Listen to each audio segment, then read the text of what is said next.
High student, खंड 2 प्रतिलेखन संख्या 1 का डिक्टेशन है जो कि 80 शब्द प्रति मिनट का कम से कम रहेगा। Ready, start.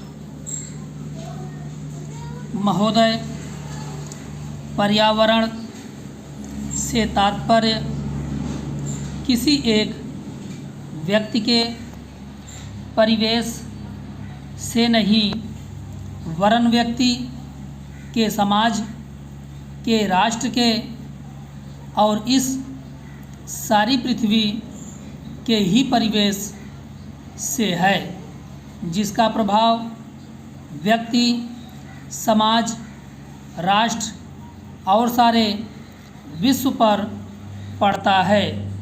पर्यावरण से तात्पर्य पेड़ पौधों, नदी, पहाड़ या किसी तंत्र विशेष से नहीं वरन उस समग्र वास्तविकता से है जिस पर मानव मात्र का अस्तित्व और उसका संपूर्ण आध्यात्मिक एवं भौतिक विकास निर्भर है। अस्तित्व केवल शारीरिक स्वास्थ्य ही नहीं, मानसिक भी। स्वस्थ शरीर में स्वस्थ मन ही अच्छे स्वास्थ्य की परिभाषा है। शारीरिक स्वास्थ्य हमारे आहार पर निर्भर है, जिसका स्रोत इस पृथ्वी का जल, थल, वायुमंडल है। मानसिक स्वास्थ्य भी प्रकारांतर से इन्हीं पर निर्भर है, क्योंकि जैसा खाए अन्न वैसा बने मन।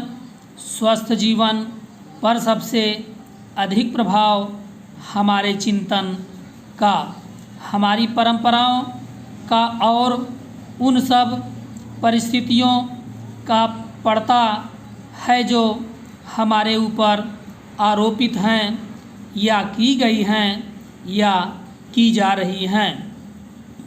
इसलिए पर्यावरण या परिवेश में जल, थल, वायु ही नहीं बल्कि वे सारे घटक महत्वपूर्ण हैं जिनका कुछ भी प्रभाव हमारे जीवन पर, हमारी क्रियाशीलता पर पड़ता है, जैसे हमारे विचार, हमारे आचरण और हमारी परंपराएं एवं संस्कृति आदि। सदा से मानव की आकांक्षा उन्नति और विकास की रही है। जगत का अर्थ ही है गतिमान और गति दोनों ओर संभव है। उन्नति की ओर भी और अवनति की ओर भी। पहली को हम प्रगति कहते हैं, दूसरी को अगति, विगति, अधोगति या दुर्गति कह सकते हैं। वास्तव में मनुष्य ऐसा जटिल प्राणी है जिसमें अनेक विरोधाभासी और असंगत प्रतीत होने वाली प्रवृत्तियां और प्रतिक्रियाएं होती हैं। वह कानून और व्यवस्था की मांग करता है, किंतु चलचित्र, दूरदर्शन आदि में स्वतः भड़की हिंसा या खेलों में युक्तिपूर्वक की गई हिंसा अथवा अनीति से मंत्रमुग्ध भी हो जाता है।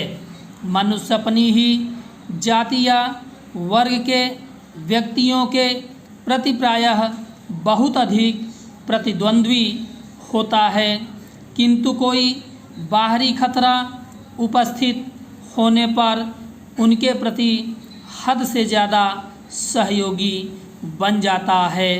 वह सड़कों पर या युद्धों में सामूहिक विनाश के प्रति उदासीन रहता है, किंतु किसी खान में फंसे हुए एक व्यक्ति या किसी कुएं में गिरे हुए एक बालक की रक्षा करने के लिए ढेरों साधन जुटा लेता है। कुछ विद्वान कहते हैं कि मनुष्य बंदर की संतान हो या न हो, किंतु उसमें खालिस बंदर की द्वैध प्रकृति प्रायः ही होती है। उसमें शाकाहारी बंदरों की भांति वृक्षों में उछल कूद करने की प्रवृत्ति तो होती ही है, साथ ही ऐसे बंदरों की स्वाभाविक जिज्ञासा भी होती है जो अत्यंत संगठित गिरोहों में रहते हैं और भांति भांति का मांस खाने में मजा लेते हैं। मनुष्य की ऐसी परस्पर विरोधी इच्छाकांक्षाओं से निपटना असंभव होता है, फिर भी किसी प्रकार का संतुलित मध्यम मार्ग अपनाना अनिवार्य होता है। यही बुद्धिमानी का रास्ता है। विद्वानों ने मानव की मूलभूत आवश्यकताओं को 5 स्तरों में रखा है।